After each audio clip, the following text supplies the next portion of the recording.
Economia Direta. Os assuntos econômicos em discussão na Câmara. Na Economia Direta de hoje, vamos repercutir os impactos da guerra comercial entre Estados Unidos e China.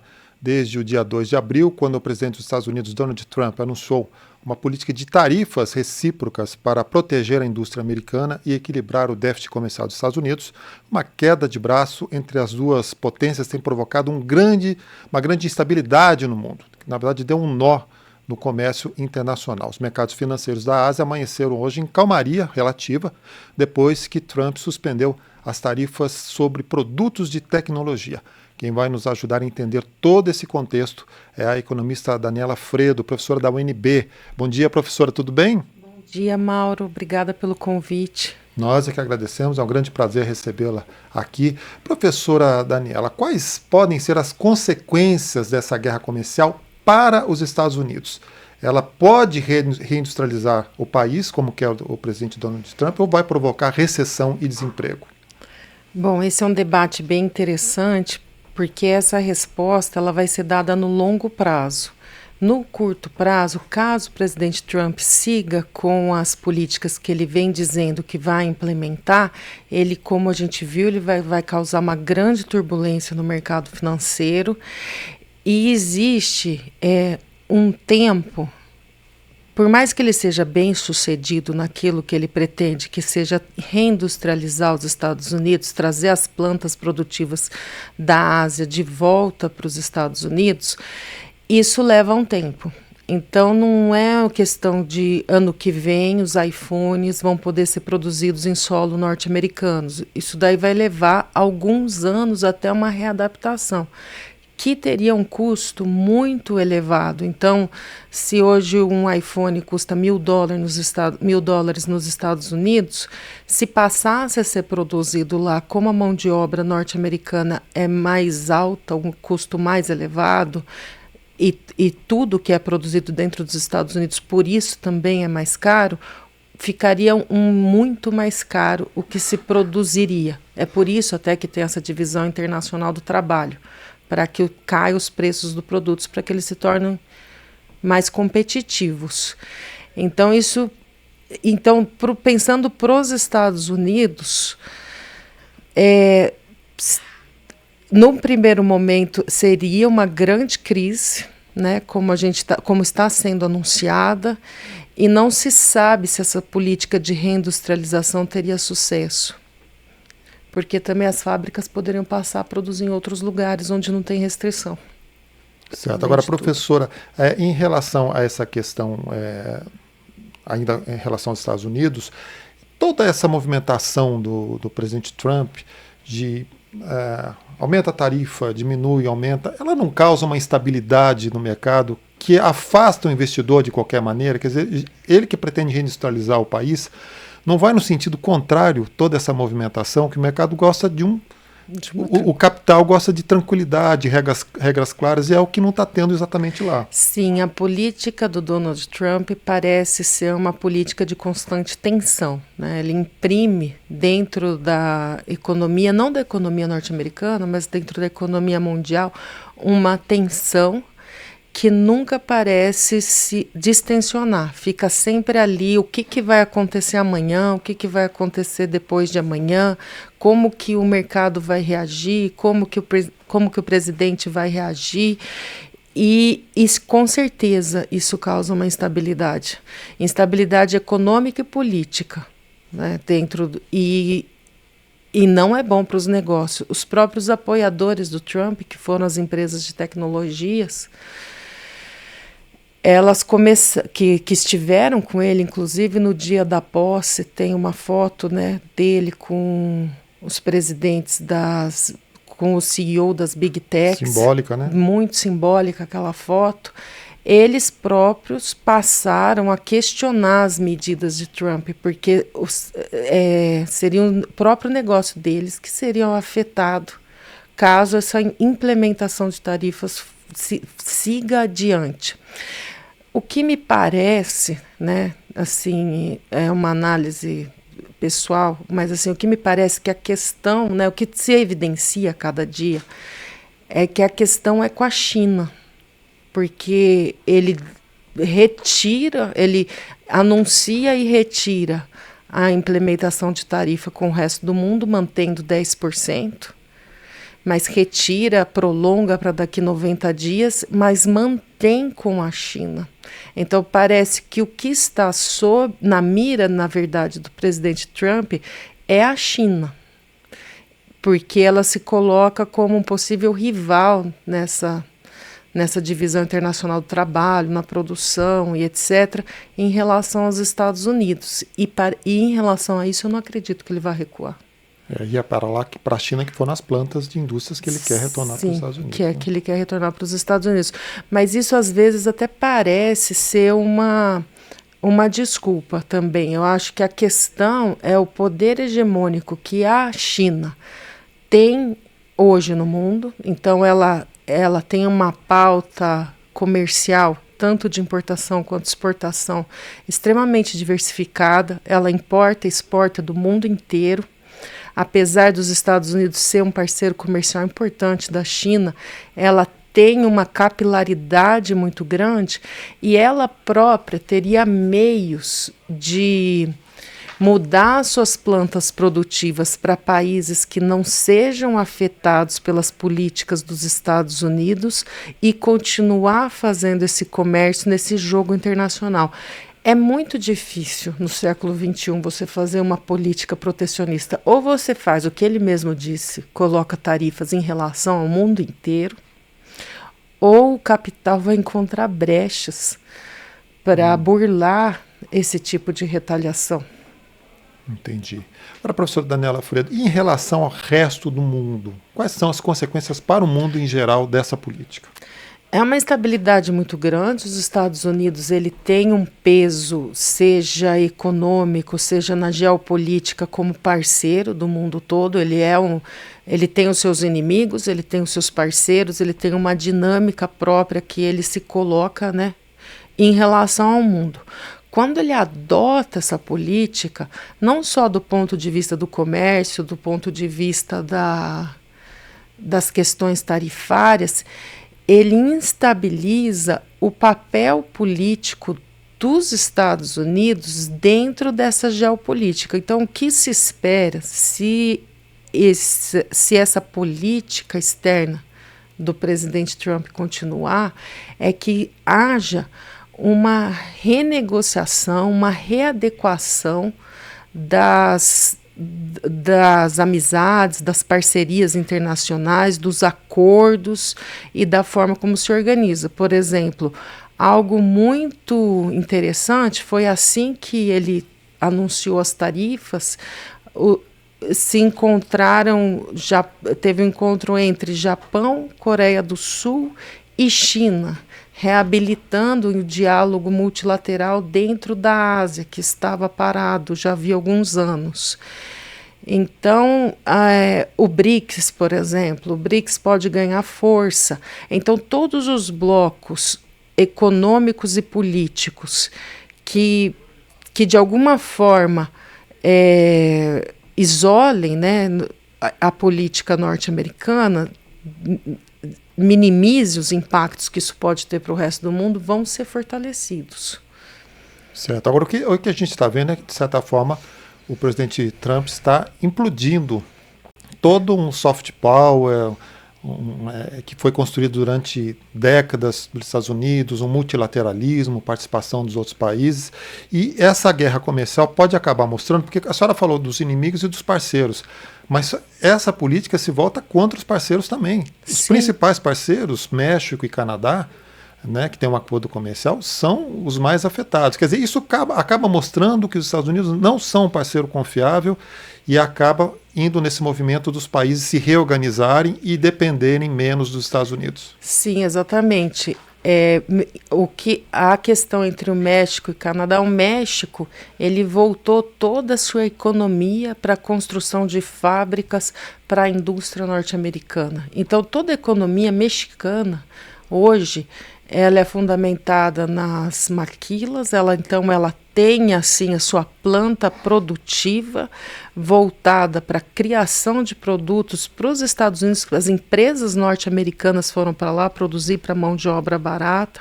Então, esse tipo de política, principalmente em relação aos parceiros mais próximos dos Estados Unidos, ele desmonta a economia. E quando os Estados Unidos se coloca como, olha, essa instabilidade, eu não sei o que eu vou fazer, é natural e é esperado que haja uma reorganização.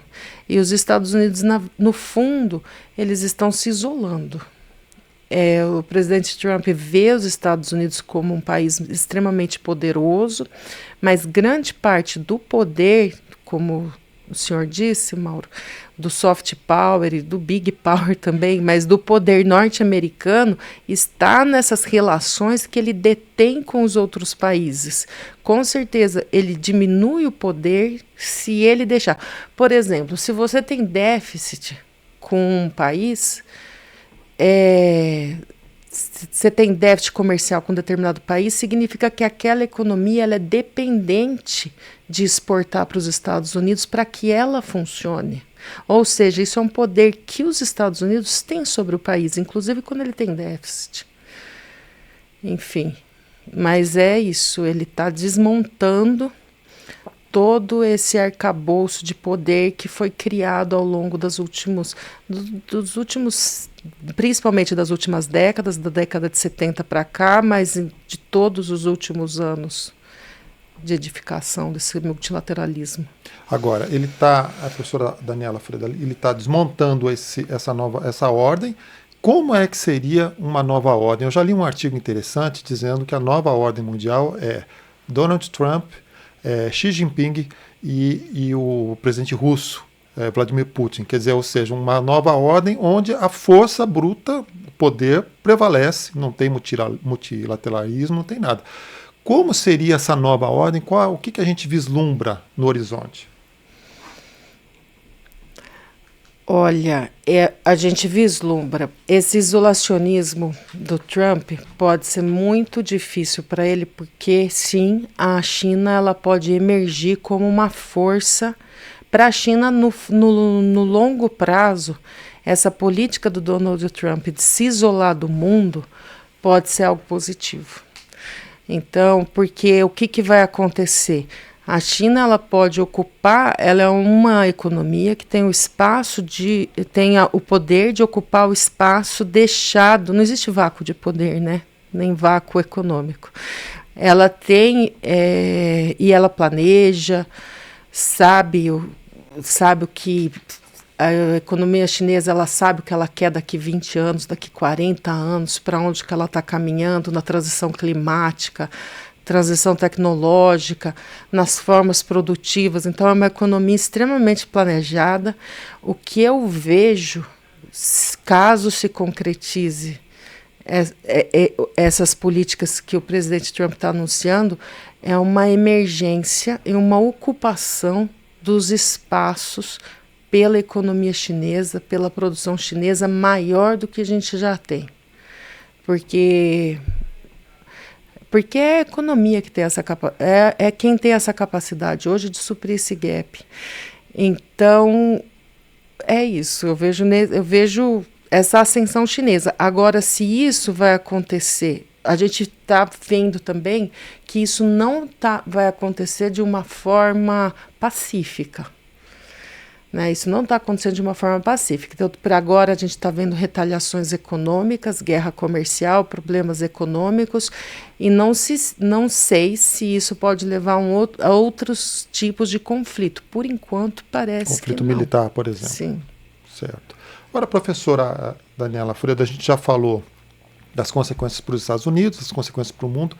E para o Brasil? Como é que pode afetar o Brasil? A primeira coisa que a gente pensa é na inflação, né? O dólar instável, aumentar preços de produtos. O que pode acontecer de bom e de ruim? Porque ela pode trazer oportunidades também.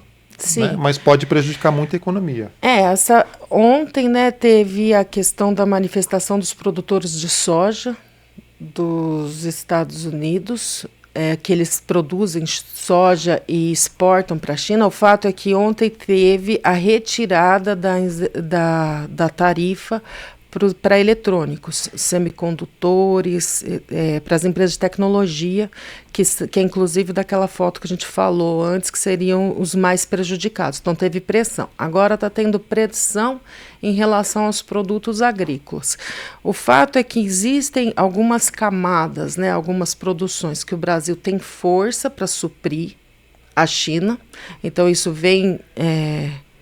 corrobora com o que eu estava falando antes, que a China ela vai começar a estabelecer outras relações com o resto do mundo, que vai se fortalecer. Então, provavelmente vai ter um aprofundamento do comércio entre Brasil e China. E isso é vantajoso, mas, ao mesmo tempo, o Brasil é uma economia que, como tantas outras também, né, pelo papel do dólar que existe, né, o papel, até hoje o dólar tem um papel muito forte no comércio do cenário mundial, que é muito afetado, né, por essas mudanças. E a política aqui, mesmo sendo esse tipo de choque, tem sido aumentar a taxa de juros para combater uma possível inflação que é trazido por algo que não tem nada a ver com a questão interna, né? Infelizmente, o Banco Central está fazendo essa medida de política de aumento de taxa de juros. Então, a gente pode ver oportunidades, principalmente em relação ao comércio e os blocos econômicos. Por exemplo, o Brasil agora ele é presidente do BRICS. Se espera muito, existe uma expectativa muito grande sobre como é que vai ser esse período em que o Brasil está na presidência do BRICS. Então, fortalecer o bloco, quem sabe caminhar para meios de pagamentos que não usem o dólar. Isso é uma questão também chinesa e russa, né, que fazem parte desse bloco. Então, tem essas possibilidades, mas a gente também tem, é isso que o senhor falou, tem esses dois lados. Pode ter melhoras em relação ao comércio, entrar em algumas cadeias de comércio que estão sendo deixadas pelos Estados Unidos, fortalecimento de blocos, mas no curto prazo, essa política de taxa de juros alta e inflação, e possível inflação dentro do Brasil. Certo. Agora, em relação àquele acordo entre o Brasil, entre o Mercosul e a União Europeia, ele pode deslanchar nessa oportunidade. Deslanchar. Então, já houve algumas declarações do governo francês, que era o principal que estava bloqueando esse acordo em relação ao Mercosul e à União Europeia, de que podem avançar. Então, na verdade, se espera que o mundo todo... E nisso o Brasil ele é muito bom, porque o Brasil ele sempre atuou de forma multilateral. Então o Brasil ele sempre teve uma política externa que fortalece o multilateralismo. E agora a gente tem um governo que se coloca como a favor do multilateralismo. Então seria a hora de aproveitar essas oportunidades, estabelecer laços e conseguir colocar os produtos brasileiros em novas rotas, novas zonas de comércio. Agora aparece essa oportunidade, mas isso é algo mais do médio prazo, digamos assim. Certo. Professora Daniela Fredo, falando de um modo geral, há vencedores numa guerra comercial? Não. Não há. Todo mundo perde. Todo mundo perde. Os Estados Unidos, mas eu acredito que o maior perdedor, se mantiver a guerra, pode ser os próprios Estados Unidos. Porque os benefícios, se vierem, vão demorar muito para vir, que a economia pode estar numa situação de caos já muito grande, que não vai conseguir aproveitar dos próprios benefícios e das turbulências que são trazidas. Mas não tem vencedores e perdedores. Acho que toda a economia mundial perde, mas eu acredito que principalmente os Estados Unidos, a economia norte-americana. Certo. E tudo isso pode desembocar numa grande recessão mundial? Sim, pode. Pode, porque afeta, como eu estava dizendo antes, o dólar ainda é uma moeda muito importante, é a principal moeda do comércio internacional e ela afeta os preços de todos os contratos. Então, por exemplo, a China pode encontrar outras formas de retaliação. Ela pode desvalorizar sua própria moeda, ela pode ver... Isso provavelmente ela não vai fazer. Os títulos norte-americanos, do Tesouro norte-americano que ela tem em posse, tudo isso vai causando, caso se confirmem, causa instabilidade. E essas instabilidades, dadas as conexões da economia, o multilateralismo afeta o mundo todo. Então é esperado, se isso avançar, instabilidade econômica, recessão, inflação e uma proteção das demais economias para isolando os Estados Unidos a favor de outras medidas que minimizem esses impactos de uma forma reativa.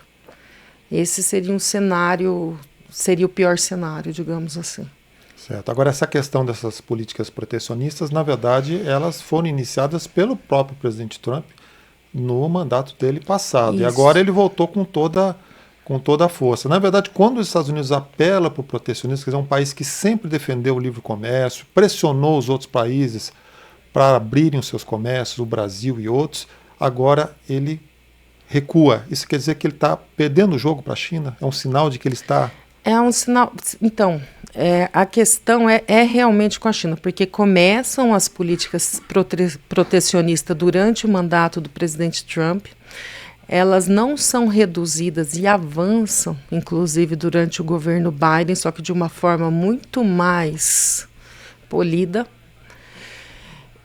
E agora elas vêm com toda essa força novamente no governo Trump. Então, existe, de fato, uma percepção da perda do poderio, da hegemonia norte-americana, principalmente em relação à indústria, né? Então existe essa percepção e essa forma de reagir é uma evidência disso. E talvez não seja muito tarde, porque as medidas que os Estados Unidos estão colocando para se defender das transformações que estão acontecendo na economia global podem, inclusive, enfraquecer ainda mais a economia norte-americana, pode acelerar um processo que já estava em trânsito. Então, eu acho que é uma evidência de que os Estados Unidos, do próprios Estados Unidos, que eles estão perdendo poder e eles estão evidenciando isso, na verdade, para o mundo todo, nesse momento. Ok, professora Daniela Fredo, da UNB, economista, agradeço muito a sua participação aqui no painel eletrônico e até uma próxima oportunidade. Eu que agradeço, foi um prazer. Agora são 8 horas e 27 minutos. O orçamento de 2025 é sancionado com apenas 2 vetos. A repórter Silvia Munhato tem mais informações. Os 2 vetos à lei do orçamento de 2025 feitos pelo Executivo foram considerados tecnicamente corretos por analistas orçamentários do Congresso e parlamentares. Com a sanção do orçamento, ficam liberadas a contratação de obras novas e reajustes dos servidores públicos retroativos a janeiro. O maior veto de 2,97 bilhões de reais no Fundo Nacional de Desenvolvimento Científico e Tecnológico, o FNDCT, foi necessário porque o Congresso alterou o orçamento após a promulgação da Emenda Constitucional 135. A emenda trata da desvinculação de receitas da União a determinadas despesas. Como as despesas primárias do fundo foram reduzidas pela desvinculação, teria que haver uma redução correspondente nas despesas financeiras do FNDCT, o que não foi feito. A legislação determina que as operações reembolsáveis do fundo não podem superar 50% das dotações da lei orçamentária. O deputado Bongás, do PT do Rio Grande do Sul, da Comissão Mista de Orçamento, explicou que o segundo veto é relativo a obras rodoviárias em Rondônia e em Pernambuco, no valor de 40 milhões de reais, resultado de emendas feitas em despesas discricionárias do Executivo. Toda emenda individual que o parlamentar faz quando ela é sobre uma obra, ela tem que ser nacional, né? Então, nesse caso, muitas obras, indicações foram em estados, então, tecnicamente, né, era impossível aprovar pelo próprio regimento votado pelos deputados. Bongás disse que a sanção do orçamento destrava investimentos importantes para o país, como os relativos ao Programa de Aceleração do Crescimento, que tem 57,6 bilhões de reais. Pela lei, o fato dos deputados senadores não terem votado